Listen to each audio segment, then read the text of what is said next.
করল্লা এমন একটি সবজি যেটা কিন্তু শুধু সবজি নয়, এটা একটা ঔষধ।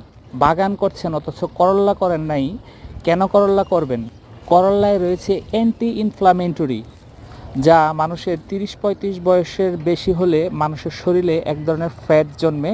যদি নিয়মিত করল্লা খান, এই অ্যান্টি ইনফ্লামেটরি আপনাকে কিন্তু ফ্যাটটা জমতে দিবে না।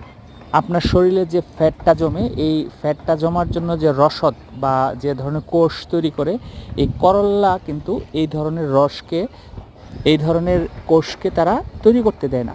আর যাদের ঠান্ডার সমস্যা আছে, তার তো করল্লার বিকল্প নেই। এরকম টবেই কিন্তু আপনি যদি গাছ লাগান, তাহলে কিন্তু সারা বছরই করল্লা খেতে পারবেন। আপনি সপ্তাহে যদি 2বার উঠান অথবা 1বার উঠান, আপনার মন্দ কি? আপনার শরীরের চাহিদা এবং মানসিক চাহিদা সবই মিটবে। ফ্রেশ খাবেন, কোনো সবজি কেমিক্যাল বা সার এসবের প্রয়োজন হবে না। আর জৈব সার ছাড়া তেমন কোনো সারও লাগে না, কারণ করল্লা এমন একটি উদ্ভিদ যেখানে পোকামাকড়ও কম হয়। আমার এই গাছটি প্রায় 1-2 বছর হয়ে গেছে। অনেক মোটা, কিন্তু নন স্টপ করলা 1 সপ্তাহ পর পর আমি খাচ্ছি।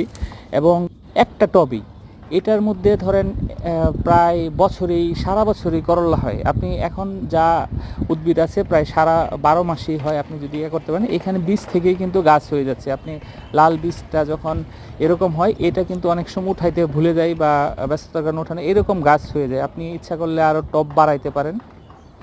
করলার এই কালারটা আমার খুব পছন্দ, একদম লাল টকটকা। করলা চাষের জন্য কোনো সময় কালের দরকার নেই, আপনি যে কোনো সময় লাগালে আপনি 12 মাসই হয়। শুধু মনে রাখতে হবে পানি কম এবং মাটিতে জৈব সার থাকে।